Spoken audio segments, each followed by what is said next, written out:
नमस्कार, मैं हूं आपके साथ अंजना और आप देख रहे हैं 24 न्यूज HD वादा सच का। आइए नजर डालते हैं इस वक्त की बड़ी खबर पर। नमस्कार, हम इस समय मौजूद हैं करहल विधानसभा क्षेत्र में और इस तरीके से करहल का चुनाव जो है चुनावी रण तेज होता जा रहा है और वहीं समाजवादी पार्टी कह लें चाहे भारतीय जनता पार्टी कह लें, दोनों की जो चुनावी रण है और जनसंपर्क अभियान तेज होता जा रहा है। मेरे साथ मौजूद हैं समाजवादी पार्टी के प्रदेश अध्यक्ष और सपा प्रत्याशी के पक्ष में समर्थन में वोट मांगने आए हैं। उनसे जानते हैं। सर, स्वागत है। पूरी तरह से आपको धन्यवाद। जिस तरीके से आपने कई जगह जनसभाएं की हैं, क्या लगता है आपको? समाजवादी पार्टी के कैंडिडेट करहल विधानसभा से ही नहीं बल्कि जो 9 विधानसभाओं के उपचुनाव हो रहे हैं सभी सीटों पर अपना परचम इंडिया अलायंस के माध्यम से लहराएगा। जब करहल की बात कर लें, करहल जो है चर्चित सीट है क्योंकि यहाँ समाजवादी पार्टी के राष्ट्रीय अध्यक्ष अखिलेश यादव जी ने इस्तीफा दिया। उसके बाद एक तरफ से रिश्तेदार को टिकट दिया गया और एक तरफ से तेजप्रताप यादव जी क्या किस तरीके से देखते हैं आप? इस समय केवल उत्तर प्रदेश की ही नहीं पूरे देश की जनता भारत के संविधान को बचाने में किसानों की दुगनी आय के नाम पर वर्तमान सरकारों ने धोखा दिया, नौजवानों की नौकरी के नाम पर जोरदारी से प्रदेश सरकार और केंद्र सरकार में पेपर लीक हुए हैं,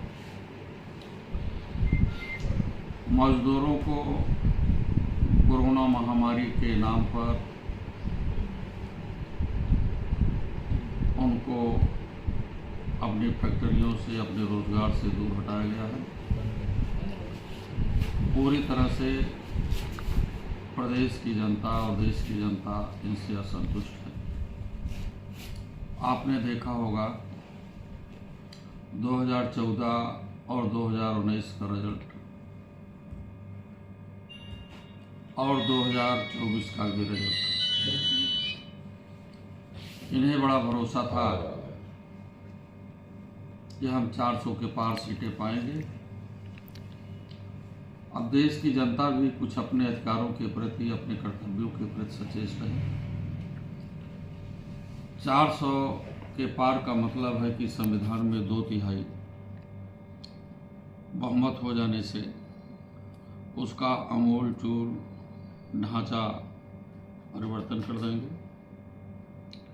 ऐसी स्थिति में सभी नौजवान, किसान, व्यापारी, सब लोगों ने इस कद्र इनको छोड़ा कि 400 के पार की बात तो छोड़ दीजिए, 272 में भी नहीं पहुँचे। 240 सीटों पर इन्हें संतोष करना पड़ा। देश की सामंतवादी और पूंजीवादी व्यवस्था से लोग त्रस्त हैं, पीड़ित हैं। देश का धन इनके साथी लोग लेकर के विदेशों में जमा कर रहे हैं और प्रदेश की जनता पर इतनी बड़ी महंगाई छोड़ करके चले जा रहे हैं और इसके बावजूद भी आज तक भारतीय जनता पार्टी के पास केवल एक काम रहा है, वह काम है नफरत पैदा करना, लोगों से झूठा वादा करना और आम जनमानस को उसे अपने झांसे में पालना। वर्तमान में पूरी तरह से मुख्य रूप से उत्तर प्रदेश की जनता को मैं बधाई देना चाहूँगा, धन्यवाद देना चाहूँगा कि वह अपने अधिकारों के प्रति सचेत हो चुका है। उत्तर प्रदेश में इंडिया अलायंस के माध्यम से जो 43 सीटें आई हैं लोकसभा में, 37 सीटें समाजवादी पार्टी, 6 सीटें कांग्रेस की। आप उम्मीद रखो कि हमारी 10 सीटों पर बेईमानी न किए होते, जैसे मेरठ की सीट, अलीगढ़ की सीट, फर्रुखाबाद की सीट, बांसगांव की सीट, फूलपुर की सीट, मिर्जापुर की सीटों पर जबरदस्ती काउंटिंग में बेईमानी की गई। समाजवादी पार्टी निष्पक्ष चुनाव की मांग करती है, निष्पक्ष मतगणना की बात करती है।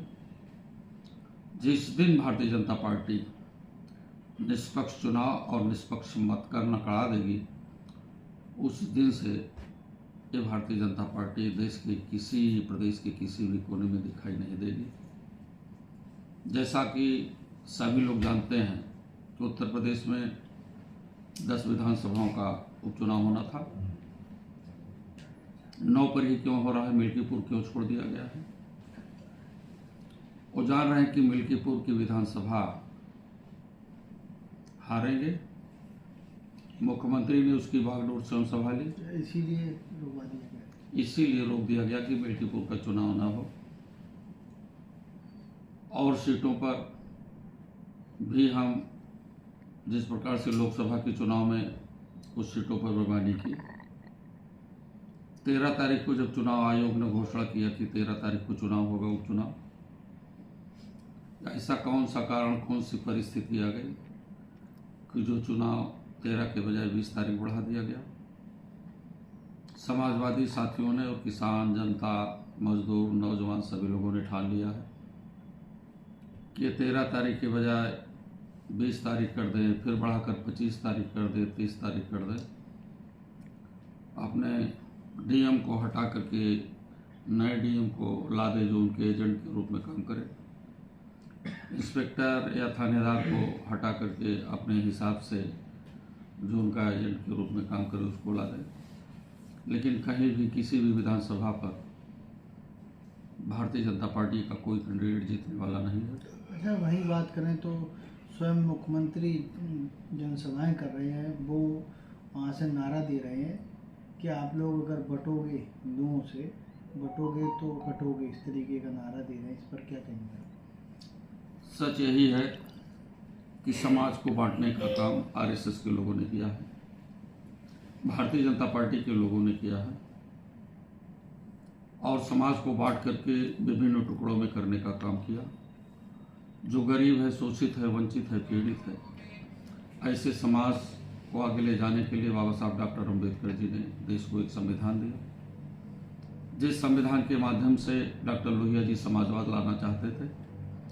और उसी समाजवाद को लाने के लिए समाजवादी पार्टी के एक ऐसे योद्धा जो आज हमारे बीच में नहीं है, जिन्हें धरती पुत्र नेताजी के नाम से प्यार से लोग बुलाते हैं, उन्होंने उस ज़मीनी हकीकत पर काम करने का भी प्रयास किया है। लेकिन भारतीय जनता पार्टी निश्चित रूप से उससे काफ़ी दूर है। जब ये सत्ता में नहीं थी तो इसने कहा कि एक सर काटने वाले का हम 10 सर काट कर लाएंगे। मैं आपके माध्यम से सरकार से भी पूछना चाहता हूँ कि एक सर काटने के बदले 10 सर लाने वालों से मैं सवाल करता हूँ, पुलवामा में क्या हुआ? वहाँ के राज्यपाल श्री सत्यपाल मलिक ने क्या दिया? यानी उस पुलवामा में हमारे सैनिक शहीद नहीं हो गए, वो मारे गए हैं सरकार के द्वारा। इस प्रकार से इनका खेल नफरत पैदा करना, लोगों को एक दूसरे में बांटना, न इनकी कोई राष्ट्रभक्ति है, न कोई इनकी देशभक्ति है।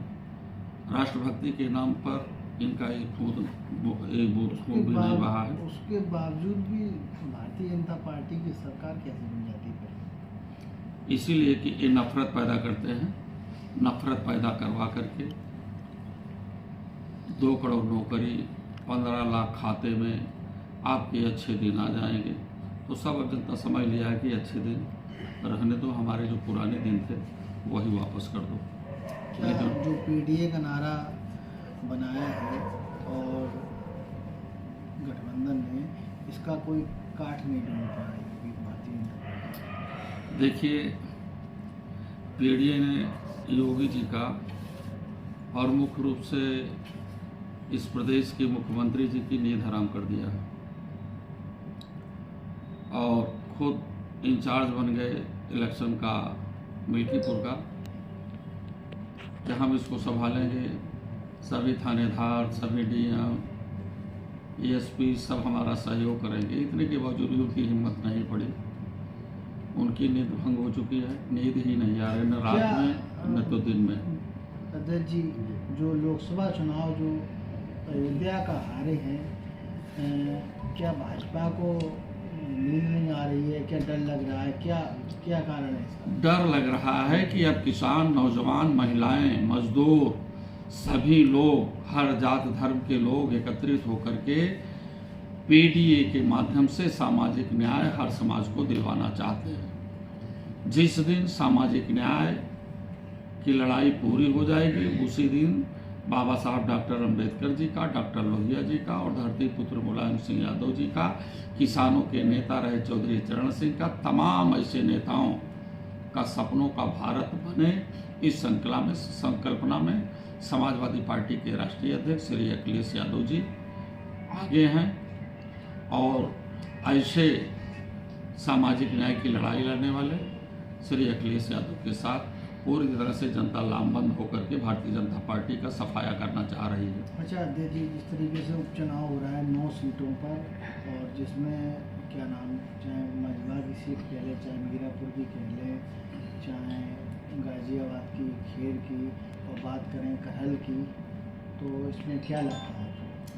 सभी 9 की 9 सीटें इंडिया अलायंस के माध्यम से समाजवादी पार्टी के खाते में आ रही है और उसी दिन से भारतीय जनता पार्टी के प्रदेश के मुख्यमंत्री, देश के प्रधानमंत्री सहित भारतीय जनता पार्टी के सभी नेताओं का मानसिक संतुलन और गड़बड़ हो जाएगा। तो करहल में क्या जीत का आंकड़ा क्या लगता है आपको? जीत का आंकड़ा हम 80,000 से लेकर 1 लाख के बीच में चुनाव जीतेंगे। धन्यवाद। ये थे प्रदेश अध्यक्ष समाजवादी पार्टी के, जो कह रहे थे करहल में बम्पर जीत होगी। करहल से साइमुल हसन की रिपोर्ट। खबरों में अब तक के लिए बस इतना ही। फिर होगी आपसे मुलाकात एक ऐसे ही बड़ी खबर के साथ। तब तक के लिए नमस्कार और देखते रहिए 24 न्यूज HD वादा सच का। अगर आपको वीडियो पसंद आया हो तो लाइक करें व चैनल को सब्सक्राइब करें। ऐसे ही लेटेस्ट अपडेट पाने के लिए बेल आइकन प्रेस करना ना भूलें। अगर आप हमारी खबर को फेसबुक के माध्यम से देख रहे हैं तो हमारे पेज को फॉलो जरूर करें। धन्यवाद।